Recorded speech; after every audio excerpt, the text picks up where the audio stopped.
പ്രശസ്ത ചലച്ചിത്ര പിന്നണി ഗായിക KS ചിത്ര അമേരിക്കയിലെത്തി. 2004 ബോളിവുഡ് അവാർഡ് നൈറ്റിൽ പങ്കെടുക്കാനെത്തിയ ചിത്ര കൈരളി USA നൽകിയ അഭിമുഖത്തിൽ നിന്ന്. മുഖവരം ഒന്നും തന്നെ ആവശ്യമില്ലാത്തൊരു വ്യക്തിയാണ് ഇന്നത്തെ നമ്മുടെ അതിഥി. മലയാളി ഏതൊരാൾക്കൂട്ടത്തിലും തിരിച്ചറിയുന്ന മുഖവും സ്വരവുമാണ് മലയാളത്തിലെ വാനമ്പാടിയായ KS ചിത്രയുടേത്.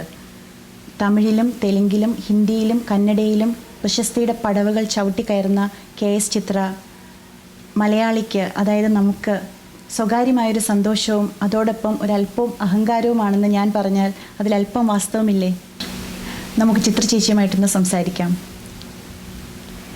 കൈരളിയുടെ എല്ലാ പ്രേക്ഷകർക്കും, പ്രത്യേകിച്ച് USA എല്ലാവർക്കും എൻ്റെ നമസ്കാരം. ചേച്ചി അമേരിക്കയിൽ വെറുതെ വന്നതാണോ, അതോ വെക്കേഷന് വന്നതാണോ, അതോ എന്തെങ്കിലും പ്രോഗ്രാമിന് വേണ്ടി വന്നതാണോ? ഞാൻ ശരിക്കും ബോളിവുഡ് അവാർഡ്സിന് വേണ്ടി വന്നതാണ്. അവാർഡ് എൻ്റെ ന്യൂജേഴ്സിയിൽ വെച്ച് എൻ്റെ ഫംഗ്ഷൻ ഉണ്ടായിരുന്നു, അറ്റ്ലാന്റിക് സിറ്റിയിൽ. അതിന് പങ്കെടുക്കാൻ വന്നപ്പം എൻ്റെ സിസ്റ്ററിൻ്റെ അവിടെ ഉണ്ട്, എൻ്റെ സിസ്റ്ററും ഉണ്ട് ന്യൂജേഴ്സിയിൽ. അപ്പോൾ രണ്ടുപേരും വിസിറ്റ് ചെയ്ത് കുറച്ച് ഒരു റിലാക്സേഷൻ. ശരി. എന്നിട്ട് പരിപാടിയൊക്കെ ഭയങ്കര നന്നായിരുന്നോ? നല്ലായിരുന്നു. ആണോ? നല്ല ഗ്രാൻഡ് പരിപാടിയായിരുന്നോ? നല്ല പ്രോഗ്രാം. കാരണം ഷാരൻ സ്റ്റോൺ ആയിരുന്നു മുഖ്യാതിഥി എന്നൊക്കെയാണ് പത്രത്തിൽ വായിച്ചിരുന്നു. ഓക്കെ. ഞാൻ ഫുൾ പ്രോഗ്രാം കാണാനിരുന്നില്ല. അവാർഡ് റിസീവ് ചെയ്തിട്ട് ഞാൻ റൂമിലേക്ക് പോകുന്നു. എൻ്റെ മോളെ കൊച്ചായിട്ടിട്ട് മോൾക്ക് ഇപ്പം എത്ര വയസ്സുണ്ട്? മോക്കിപ്പം 16 മാസം. 16 മാസം. ഓ ശരി. ചേച്ചി ഈ മൂവി ഇതിൽ പാടാൻ തുടങ്ങിയിട്ട് എത്ര വർഷമായി ഇപ്പം? ശരിക്കും 82 മുതൽ പാടിക്കാൻ. 82 ഓൾമോസ്റ്റ് 22 ഇയേഴ്സ്.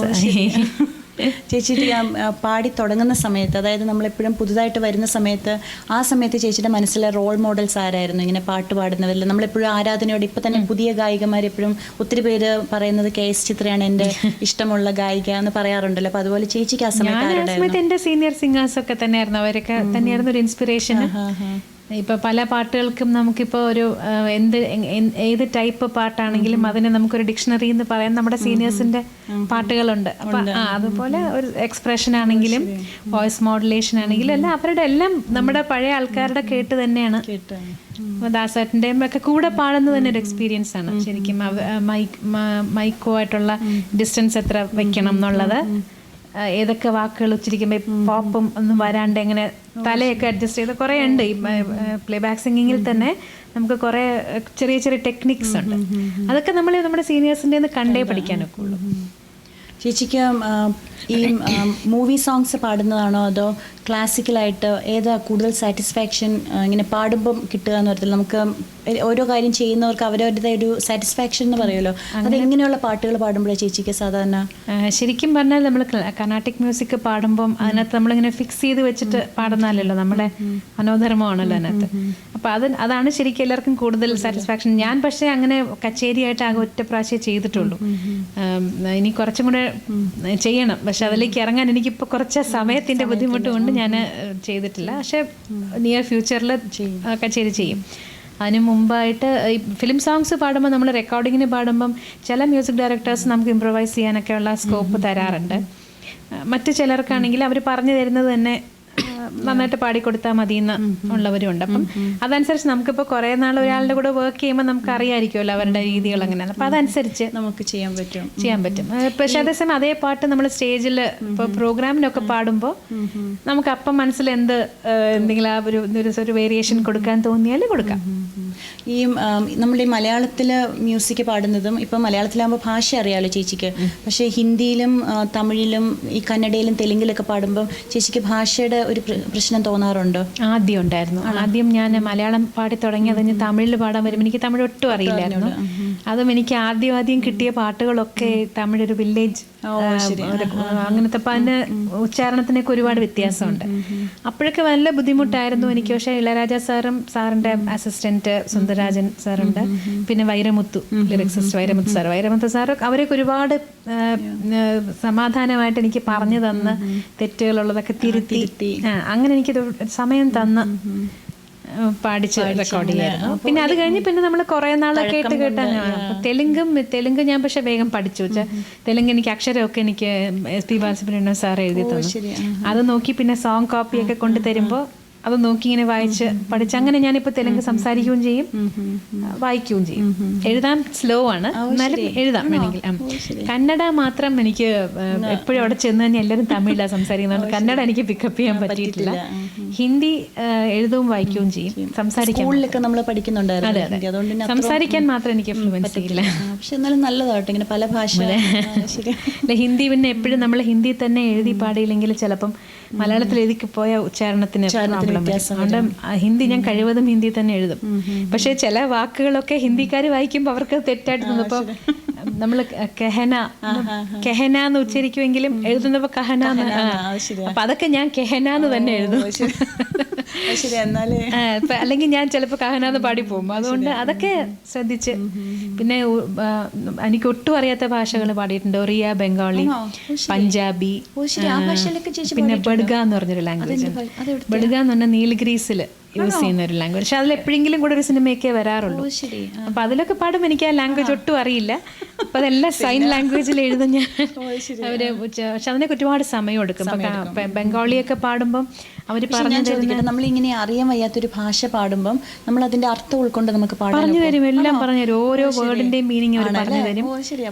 അത് പറഞ്ഞ ഒരുപാട് സമയം കൂടുതലെടുക്കും. നമ്മൾ നമുക്ക് അറിയുന്ന ഭാഷ പാടുന്നതിലും അറിയാത്ത ഭാഷ പാടുമ്പോൾ ഒരുപാട് സമയം. ഇവിടെ US പ്രോഗ്രാം ഒക്കെ അവതരിപ്പിക്കുമ്പോൾ എങ്ങനെയാ ഓഡിയൻസിന്റെ റെസ്പോൺസ്? വളരെ നല്ല റെസ്പോൺസ് ആണോ? അതെ അതെ. പിന്നെ പൊതുവെ എനിക്ക് സ്റ്റേജിൽ സംസാരിക്കാനൊരു ഇത്തിരി വിഷമമുണ്ട്. എനിക്ക് അങ്ങനെ പ്രസംഗിക്കുന്ന വലിയ പ്രയാസമാണ്, എനിക്ക് അറിഞ്ഞൂടാ അങ്ങനെ. പക്ഷെ നല്ല റെസ്പോൺസ് ആണ് ചില സ്ഥലത്തു നിന്നൊക്കെ. എല്ലാവരും ഇങ്ങനെ ചിത്രേച്ചിയുടെ ഇങ്ങനെ ഗാനമേള വരും. ഇതിപ്പോ ഞാൻ കുറച്ച് വലിയൊരു ഗ്യാപ്പിന് ശേഷം വരുന്നത്. സാറിന് മുമ്പൊക്കെ എവറി 2 years ഒരു പ്രാവശ്യം വരുമായിരുന്നു. ചേച്ചി, ഞങ്ങളുടെ പ്രേക്ഷകർക്ക് വേണ്ടി ചേച്ചിക്ക് ഇഷ്ടമുള്ള ഒരു ക്ലാസിക്കൽ മ്യൂസിക്കും പിന്നെ ഒരു ഇഷ്ടമുള്ളൊരു മെലഡിയും, ചേച്ചിയുടെ ഓട്ടോഗ്രാഫ് എന്ന് പറഞ്ഞ മൂവിയിൽ പാടിയൊരു ഭയങ്കര ഹിറ്റ് പാട്ടുണ്ടല്ലോ, അതൊരു 2 വരി വല്ലതും ഒന്ന് പാടാൻ പറ്റുമായിരുന്നെങ്കിൽ നല്ലൊരു ഭജൻ പാടാം. ഓക്കെ, ഏതാണെങ്കിലും മതി. ഗോവർദ്ധന ഗിരിധാര ഗോവിന്ദ ഗോകുലപാല പരമാനന്ദ ഗോവർദ്ധന ഗിരിധാര ഗോവിന്ദ ഗോകുലപാല പരമാനന്ദ ഗോവർദ്ധന ഗിരിധാര ഗോവിന്ദ ഗോകുലപാല പരമാനന്ദ ഗോവർദ്ധന ഗിരിധാര.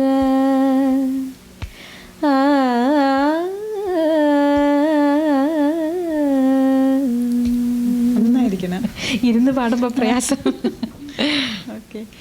മറ്റേ പാട്ടാണ്. ஒவ்வொரு பூக்களுமே சொல்கிறதே வாழ்வென்றால் போராடும் போர்க்களமே, நம்பிக்கை என்பது வேண்டும் நம் வாழ்வில், லட்சியம் நிச்சயம் வெல்லும் ஒரு நாளில், மனமே ஓ மனமே நீ மாறிவிடு, மலையோ அது பனியோ நீ மோதிவிடு, ஒவ்வொரு பூக்களுமே சொல்கிறதே வாழ்வென்றாൽ പോരാടും പോർക്കളമേ. ഇത് ശരിക്കും ഈ പാട്ടിന് ശരിക്കും ലിറിക്സിന് ഒരുപാട് വാല്യൂ ഉണ്ട്. ഈ നമുക്ക് ചെറിയ ചെറിയ തോൽവികൾ വരുമ്പം മനസ്സിൻ്റെ അടുത്ത് തളർന്നു പോകാതെ അതിനിങ്ങനെ ഒരു സെൽഫ് കോൺഫിഡൻസ് കൊടുക്കുന്ന ഒരു പാട്ടാണ്. ഞങ്ങളുടെ കൂടെ ഇത്രയും നേരം സ്പെൻഡ് ചെയ്യാനായിട്ട് സമയം തന്നതിൽ ഞങ്ങൾക്ക് ഒത്തിരി സന്തോഷമുണ്ട്, ഒത്തിരി നന്ദിയുണ്ട്. ഇനി അമേരിക്കയിൽ വരുമ്പോൾ ഇനിയും കാണാൻ നമുക്ക്. എല്ലാ കൈരളി പ്രേക്ഷകരുടെ പേരിലും ഞങ്ങൾ നന്ദി രേഖപ്പെടുത്തുന്നു. ഏതായാലും പ്രിയയ്ക്കും all the best and thank you. പിന്നെ കൈരളിയുടെ എല്ലാ പ്രേക്ഷകർക്കും ഒരിക്കൽ കൂടി എൻ്റെ നമസ്കാരം.